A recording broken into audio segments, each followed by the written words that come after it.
Earlier this year, I compiled a guide of the top 10 spookiest city breaks that you can go to, based on research that I've done whilst travelling around Europe. However, in August 2019, I was filming in Iceland and spent some time researching some of its ghost stories, and I'm starting to regret leaving Reykjavik out of that list. So Reykjavik, this one's for you. Reykjavik is the capital of Iceland and gets around 2 million visitors per year. It is in fact the most northerly capital city in the world. Iceland is a country where 31% of the people have claimed to have seen a ghost. A strong part of their culture is folklore, especially that of elves. And while researching stories from around the country, it became apparent that a few of these were quite obviously legends. But here are some more from recent times. Steinan. Steinan lived in Sunda, a farm in the West Fjords of Iceland, a region in the Northwest Peninsula. The area is remote and notorious for being lashed by bad weather. She lived with her own husband, John, and another family, Bjarni Bjarnason and his wife Gudrun. In fact, they were the only families that lived in the entire village. It was soon obvious though that there were cross feelings between Steinan and Bjarni, and their partners suspected it. But despite those suspicions growing, the affair kept going and the love kept growing. On the 1st of April 1802, John went missing, and it was claimed he had fallen down a steep cliff edge and into the swirling water below and washed out to sea. Bjarni spent a lot of time helping to console the mourning Steinan. A lot of time, in fact. In July of the same year, Bjarni's wife, Gudrun, died under mysterious circumstances. A local priest found no obvious causes of death, and all of a sudden half of the village's residents were now dead, and Bjarni and Steinan were now even closer than ever before.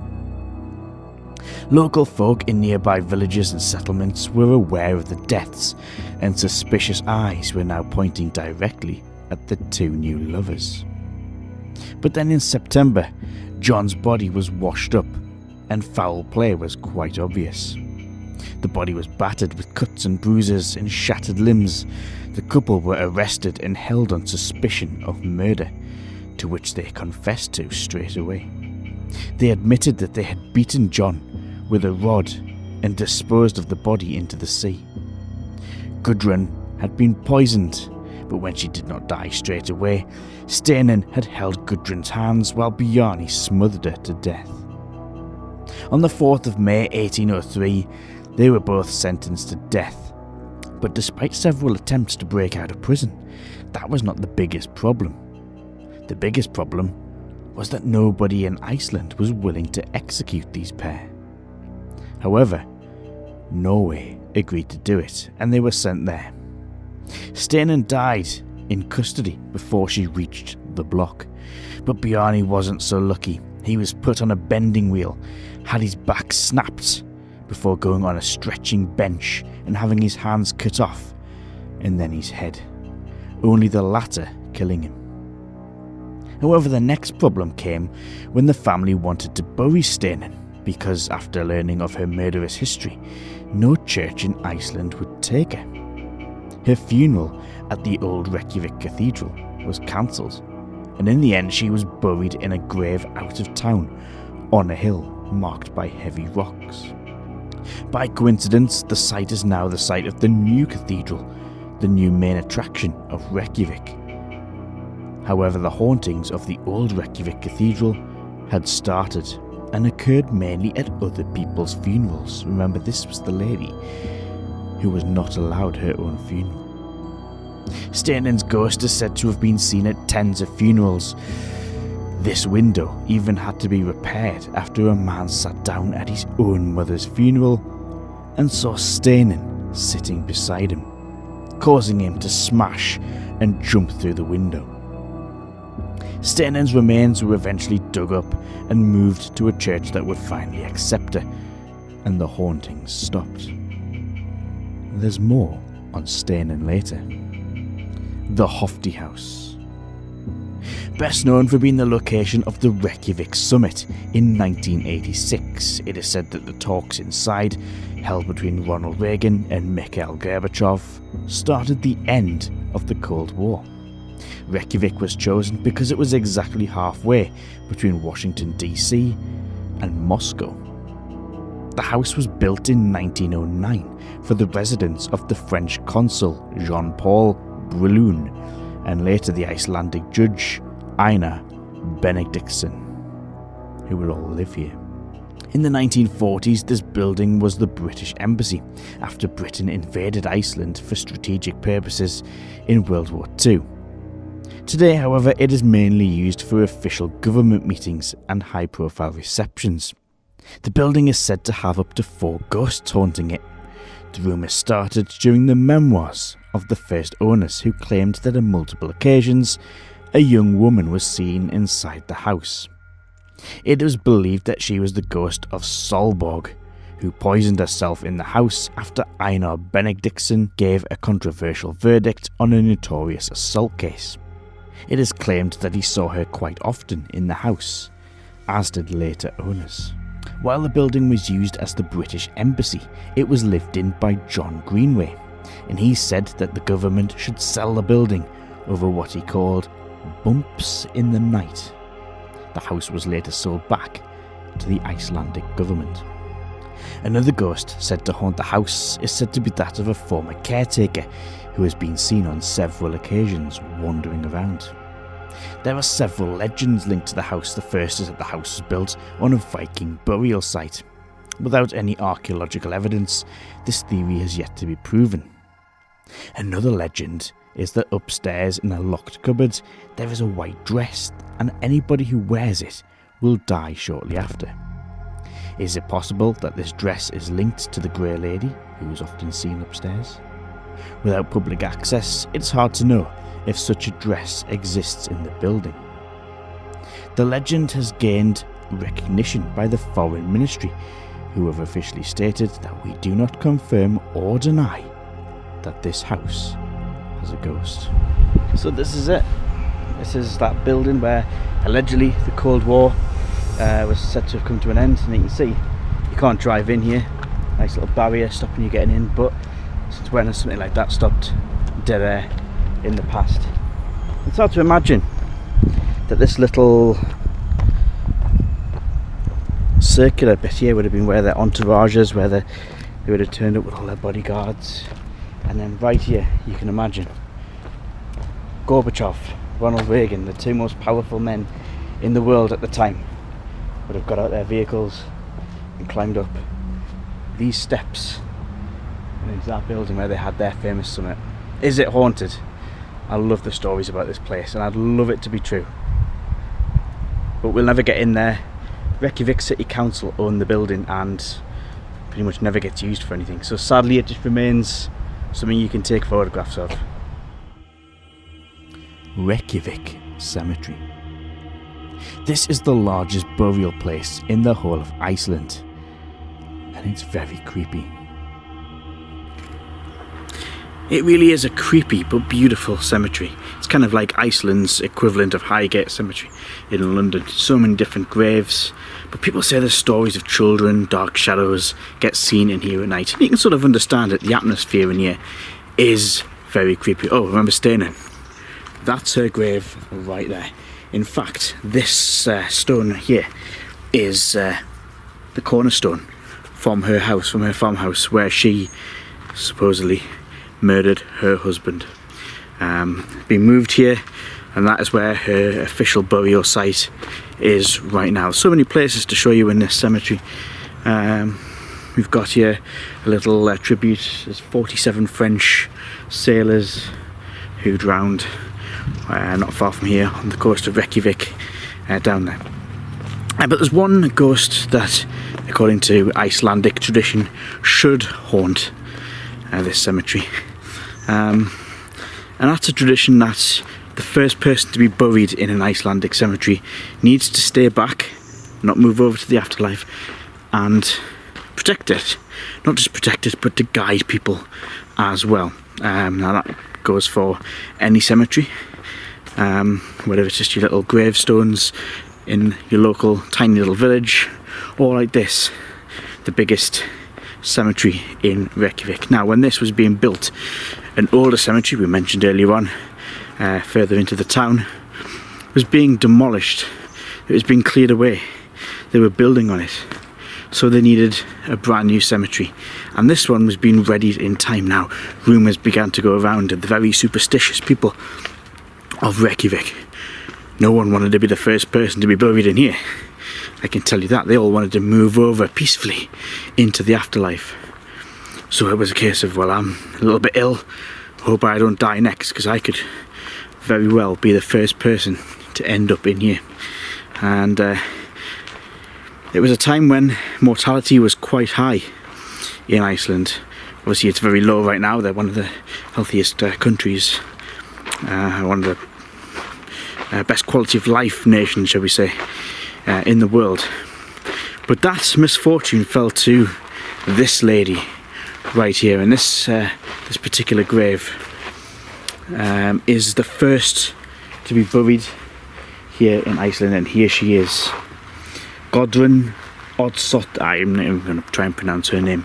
She is the first buried in here. She died on the 23rd of November 1838, and for her misfortune, that is her grave. Now, according to Icelandic tradition, she is said to greet everybody who comes into the graveyard, so including myself. So according to Icelandic belief, she would have met me as I walked through the gates earlier on, 10 minutes ago, and is probably guiding with me now. She should be, in theory, beside me, making sure I'm okay, making sure I'm not breaking any laws, and is going to show me off and show me, make sure I'm well, basically.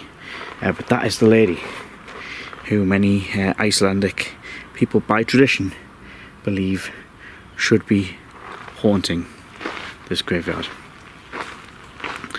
And there's so many graves to look at in here. Children. It's very creepy indeed. The car park. This may look like a normal car park, but on this very site was said to be Reykjavik's most haunted house, the Dillon House. Built by an Irish lord by the name of Arthur Edmund Dennis Dillon Lee in 1834 for his Icelandic lover, it became empty after he was banned from seeing her again due to his Catholic religion and was sent back to Ireland. A family lived there sometime in the 1860s when tragedy struck. The father of the family was ill and very unwell, which took its toll on his mental health. One day he decided to end it all. He gathered his family in their kitchen and forced the children to drink the water from a bottle that he gave them. They did so, along with his wife, before he finished it off himself. It was not water, it was poison. And from that day, the Dillon House was never the same. Records show countless people lived there, but they didn't stay long. Some students from Denmark rented the house in 1961 and reported many bizarre occurrences, such as furniture moving all on its own and poltergeist activity. One night, one of the boys, called Einar, walked into the kitchen and claims to see a family of 5 sat at the table. His kitchen table. They were eating from plates, but described the plate as being empty, and nobody in the room could even see that he was there. He then witnessed the father pulling out a bottle of water and forcing the children to drink it. Einar was in fact having a dream, but it was a dream he would have every single night he was sleeping in the house, and in the morning he would find the kitchen furniture all over the place. In the end, they left.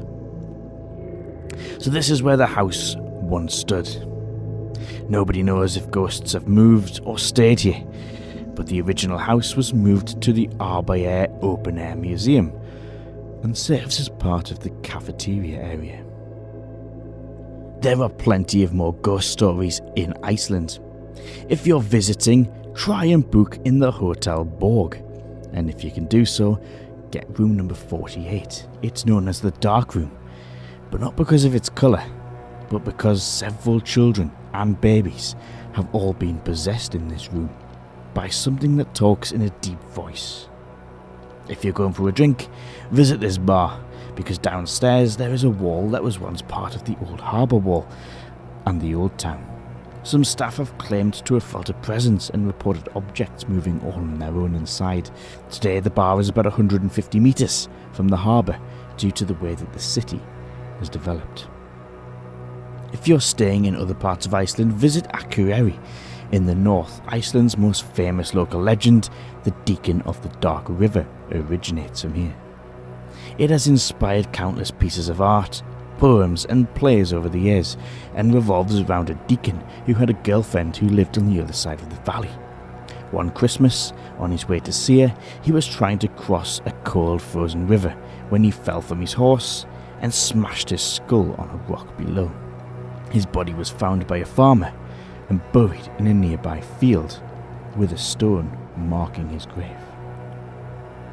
In the days gone by, the news didn't travel to the girl who lived on the other side of the valley that her boyfriend was dead, but at Christmas, he still came to meet her on his horse. They rode through the valley when she noticed the back of his head was just a skull. She then noticed the open grave that he was trying to drag her into. There are many versions of the myth, but you can still visit the deacon's grave today, so maybe it isn't a myth after all. But back to Reykjavik. The story may be upsetting for some viewers, so feel free to skip the rest of the video. It's the last story, but covers a very sensitive topic of the murder of newborn babies. Thornin Pond. This pond is in the downtown area of Reykjavik and is nicknamed the world's largest soup bowl due to the amount of bread thrown down to feed the birds here. In Iceland, it used to be illegal for women to give birth outside of marriage. It could be punishable by death, and that's why so many of these similar stories are in existence. Now this one follows the story of Siggy. She grew up in a remote part of Iceland where agriculture was the main way of life, but times were becoming hard and Reykjavik was becoming the up and coming place to be. So she decided to move to the city where she had an aunt. She got a house and lived with the aunt and was getting quite cheap rent. She got a job here by the pond, which at the time was being used by men who would dig little holes in the ice and fill them with fish and then cover them over with snow and ice to keep them cool again. It was like an early form of refrigeration. That was Siggy's job. As times went by, she was getting used to earning a nice high wage and living the high life in the city, but there came its downturns, and one of those downturns was a distraction: men. And it wasn't long before Siggy became pregnant. Unsure what to do, Siggy now had the problem of a small bump, morning sickness, and it was getting worse. And she wasn't married. She had to do something. She moved out of her aunt's house, got her own place, and left her job here at the pond. It is then, when the time came, she went down to the rocks by the harbour, just behind a little lighthouse, and secretly she gave birth to a newborn baby boy. But she had another problem.